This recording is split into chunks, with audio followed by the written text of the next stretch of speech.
You're listening to the Bare Metal Cyber Prepcast, created to help you succeed in your Security Plus certification journey. Learn more at baremetalcyber.com, where additional prepcasts, books, and training materials await. Let's get started. An open port is a communication endpoint on a system that is actively listening for network traffic. While ports are necessary for services like web servers or email systems, every open port also represents a potential exposure. Attackers routinely scan networks for open ports, probing them to identify what services are running and whether they can be exploited. An unnecessary or forgotten port is particularly dangerous, as it provides an unmonitored entryway. Defenders must therefore adopt a careful balance, keeping essential ports open for legitimate functions while closing all others. Each open port should be treated as a doorway that must either be secured or eliminated. Service discovery tools allow attackers and defenders alike to identify open ports and running services.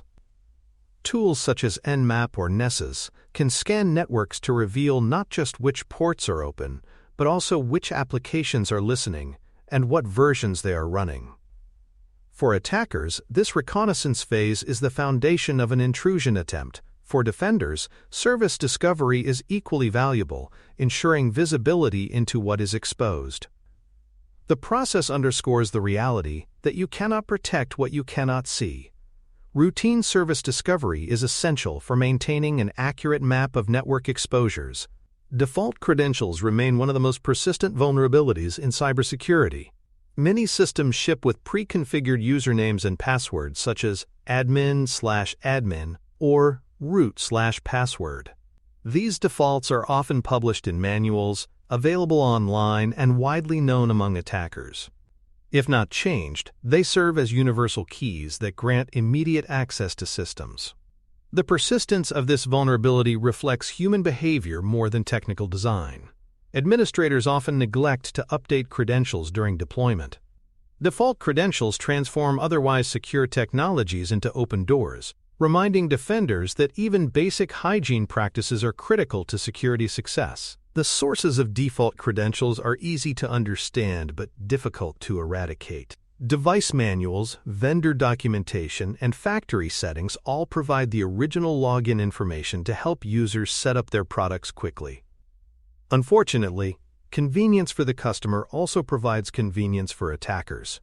Internet-connected cameras, routers, and industrial control systems are frequent victims of attacks that exploit unchanged defaults. These devices often end up connected directly to the Internet, compounding the risk. By recognizing the origins of default credentials, defenders can design onboarding processes that require mandatory changes before devices are considered production-ready. Leaving management interfaces accessible without changing default credentials is one of the most dangerous mistakes an organization can make.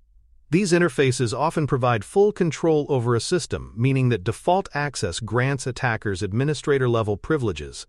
From there, adversaries can reconfigure devices, disable defenses, or install malware. The Mirai botnet, for example, spread rapidly by exploiting default credentials on IoT devices exposed online. This risk illustrates the principle that attackers do not need sophisticated tools if defenders fail to address the basics. Properly securing management interfaces is therefore non-negotiable in any security program. Supply chain risk introduces another layer of vulnerability by focusing on the dependencies organizations inherit from third parties. Rather than attacking a target directly, adversaries may compromise the software, services, or hardware components that feed into it.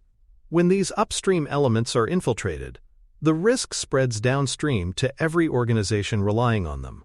This makes supply chain risk particularly dangerous. One compromised vendor can affect hundreds or thousands of customers. Defenders must therefore evaluate not only their own systems but also the broader ecosystem they rely upon. Trust in third parties must be verified, not assumed. Within software supply chains, libraries and dependencies pose significant risks. Developers often rely on open-source components to accelerate development, but if those components contain vulnerabilities, every dependent application inherits the weakness. Attackers can exploit this by intentionally injecting malicious code into popular libraries, knowing it will propagate widely. Dependency risk demonstrates how vulnerabilities can spread transversely, not just vertically, across organizations. Managing this requires accurate tracking of which libraries are in use and ensuring they are updated promptly. Without oversight, organizations may unknowingly carry forward flaws that attackers have already learned to exploit. Firmware and hardware supply chain risks are equally concerning. Malicious or vulnerable firmware can be introduced at the manufacturing stage, giving attackers a foothold before devices are even deployed. Hardware components may also be counterfeited or tampered with, embedding backdoors at a physical level. These threats are especially difficult to detect once devices are in operation, as they sit below traditional security monitoring layers. Firmware and hardware risks remind defenders that trust must extend deep into the supply chain, encompassing manufacturing, shipping, and delivery. Counterfeit or compromised hardware can undermine even the most well-managed software environments. Inventory and baseline configuration are key mitigations for open ports and default credentials. Maintaining an accurate list of all devices, services, and their expected states allows defenders to identify deviations. A baseline might dictate that no device should ship with default credentials, or that only specific ports should be open. Continuous comparison of the actual environment against these baselines helps catch drift and enforce discipline. Without inventory and baselines, defenders are left blind to exposures. With them, security teams can spot and correct issues before attackers exploit them, transforming vulnerability management from reactive firefighting into proactive control. Secure configuration guides and vendor hardening recommendations provide practical steps for reducing exposure. Most vendors publish best practice documents that detail how to disable unnecessary services, enforce strong authentication, and configure devices securely. Hardening involves applying these guidelines systematically, ensuring devices are deployed in a secure state from the beginning. By aligning with vendor recommendations, organizations benefit from the manufacturer's own expertise in protecting their products. Secure configuration is not a one-time task but a process that evolves as new vulnerabilities are discovered. Hardening ensures defenses keep pace, minimizing the likelihood that defaults or open ports remain exploitable. Continuous scanning is essential for detecting exposed ports and default credentials that may slip through manual processes. Automated scanners can identify open ports, test for weak authentication, and flag systems still using factory settings. These tools provide defenders with the same perspective attackers use when mapping targets. By adopting attacker-like visibility, defenders can close gaps quickly. Continuous scanning also accounts for environmental changes, such as new deployments or configuration drift, that introduce new risks. Without scanning, exposures may persist unnoticed for months or years. With it, defenders maintain vigilance and adapt their posture in near real time. Taken together, open ports, default credentials, and supply chain risks represent some of the most common yet preventable exposures in cybersecurity. None of these weaknesses requires advanced technical skill to exploit. Instead, they reflect oversights in configuration, process, or governance. Because they are widespread and well-known, attackers rely on them as easy entry points. Defenders who systematically address these issues immediately improve their resilience. By focusing on these fundamentals, organizations deny adversaries the simple paths, forcing them to expend greater effort. In security, raising the attacker's cost is often the most effective strategy. For more cyber-related content and books, please check out cyberauthor.me. Also, there are other prepcasts on cybersecurity and more at baremetalcyber.com. Port hardening strategies begin with closing unnecessary ports and limiting the number of services listening on a system. Each open port increases the attack surface, so defenders must evaluate whether the associated service is truly required. For example, if a file transfer service is only used internally, it should not be left accessible from the internet. Tools like firewalls and host-based controls allow administrators to restrict ports to specific networks or devices. By defaulting to closed ports and enabling only those strictly necessary, organizations prevent attackers from discovering and abusing unmonitored entry points. Port hardening is thus one of the most straightforward ways to reduce exposure. Configuration management plays a central role in eliminating default credentials.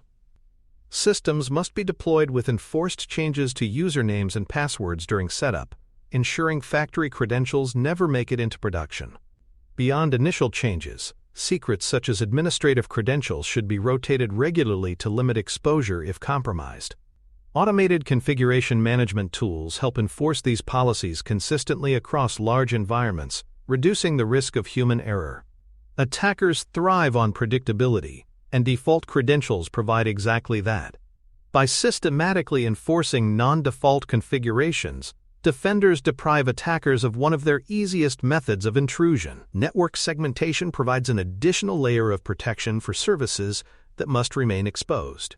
For example, a public-facing web server may need to accept traffic from anywhere, but it should not have direct communication with internal systems holding sensitive data. By isolating exposed services into their own segments or demilitarized zones, DMZs, defenders reduce the damage that can occur if those services are compromised. Segmentation also improves monitoring by making unusual traffic patterns easier to detect.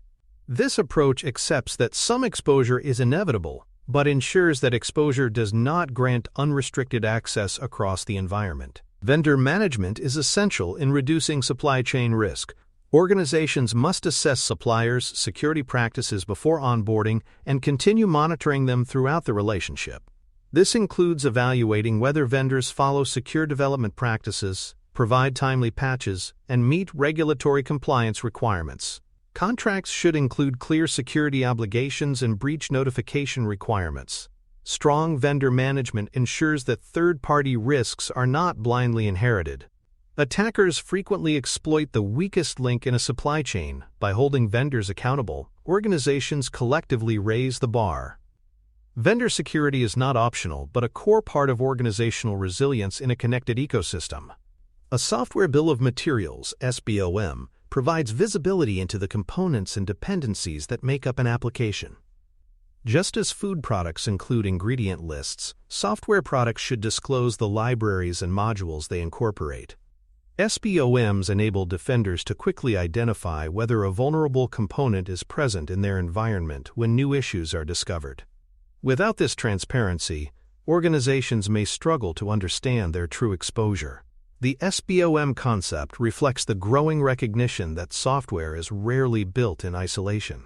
Tracking dependencies systematically is essential for managing risks that emerge not from in-house code but from external contributions. Firmware validation and secure update mechanisms are crucial for managing risks at the hardware level. Firmware often runs below the operating system, making its compromise particularly dangerous and difficult to detect. Validating firmware through digital signatures ensures that only authentic, vendor-approved updates are applied. Secure distribution mechanisms protect against tampering during delivery. These processes help prevent attackers from inserting malicious code at a foundational level. Because firmware updates are less frequent, organizations may overlook them, but attackers do not. Treating firmware with the same diligence as software patches is vital for securing the entire technology stack. Vulnerability scanning for third-party components provides defenders with visibility into inherited risks. Many supply chain vulnerabilities stem from open-source libraries or vendor-provided modules that are not directly maintained by the organization. Automated tools can scan these components for known flaws, flagging outdated or vulnerable versions. Pairing this with continuous monitoring ensures that organizations are alerted quickly when new weaknesses emerge. Without such scanning, third-party risks remain invisible, leaving attackers free to exploit them. By extending scanning beyond in-house systems, defenders broaden their view of the attack surface and close gaps that attackers would otherwise target. Strict onboarding and security requirements for suppliers are another way to reduce inherited risks. Before engaging with a vendor, organizations can require evidence of secure coding practices, penetration testing, or compliance certifications. Ongoing monitoring ensures these standards are maintained. Suppliers should also be required to notify customers promptly of any security incidents that may affect downstream systems. These expectations make security a shared responsibility across the supply chain. By setting high entry requirements and enforcing accountability, organizations reduce the likelihood that weak vendor practices will compromise their defenses. Supplier onboarding becomes as critical as internal controls. Monitoring for anomalous access attempts against exposed ports provides an early warning system for potential attacks. Logs showing repeated login failures, port scans, or unusual traffic volumes may indicate probing activity. Security teams can use intrusion detection systems or SIEM tools to identify these anomalies in real time. Detecting suspicious behavior early allows defenders to block offending IPs, adjust firewall rules, or investigate potential compromises before they escalate. Monitoring transforms static defenses into dynamic ones, catching attackers as they test the environment. Without this visibility, open ports can remain silent liabilities until exploited. Access controls and multi-factor authentication are critical for securing management interfaces. Strong access controls ensure that only authorized users can attempt connections, while multi-factor authentication requires additional proof beyond a password. These measures dramatically increase the difficulty for attackers attempting to exploit exposed services.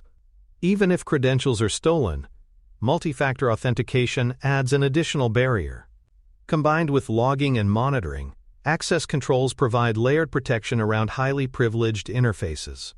This is particularly important for remote management, where exposure to the Internet amplifies risk. Robust access controls transform management interfaces from weak points into fortified bastions. When default credentials or exposed services are discovered, immediate remediation is essential. Remediation may involve disabling the service, changing credentials, or applying patches. Leaving exposures unaddressed only invites attackers to exploit them.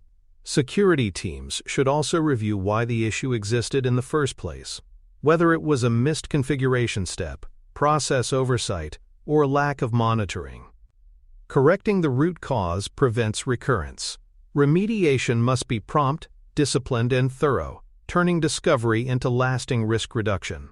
Attackers rarely waste time. Once exposures are known, they are quickly exploited. Timely remediation ensures defenders stay ahead. Ultimately, managing open ports, default credentials, and supply chain risks requires a combination of technical and governance measures. Technical measures, such as hardening ports, enforcing secure credentials, and monitoring access directly, reduce the attack surface. Governance measures, such as vendor assessments, SBOM requirements, and supplier onboarding controls, address risks inherited from outside. When combined, these approaches create a comprehensive strategy. Attackers thrive on easy exposures, whether technical missteps or weak supplier practices. Defenders who adopt both technical rigor and governance discipline deny attackers these opportunities. This dual approach underscores that cybersecurity extends beyond technology into policy, process, and oversight. In summary, addressing open ports, default credentials, and supply chain risks is about closing the most obvious and preventable doors into an organization. Attackers do not always need sophisticated exploits. Often, they rely on simple oversights that persist across industries. By applying disciplined hardening, rigorous vendor management, and continuous monitoring, organizations dramatically reduce their exposure. These efforts may lack the glamour of advanced defenses, but they deliver powerful results. Security begins with fundamentals, and eliminating these common weaknesses represents one of the most effective steps defenders can take to protect their environments. Thanks for tuning in to the Bare Metal Cyber Prepcast, your trusted source for cybersecurity news and insights. Remember to subscribe at baremetalcyber.com so you never miss an update. And visit cyberauthor.me for best-selling cybersecurity books that equip you with expert knowledge. Until next time, stay secure and stay vigilant.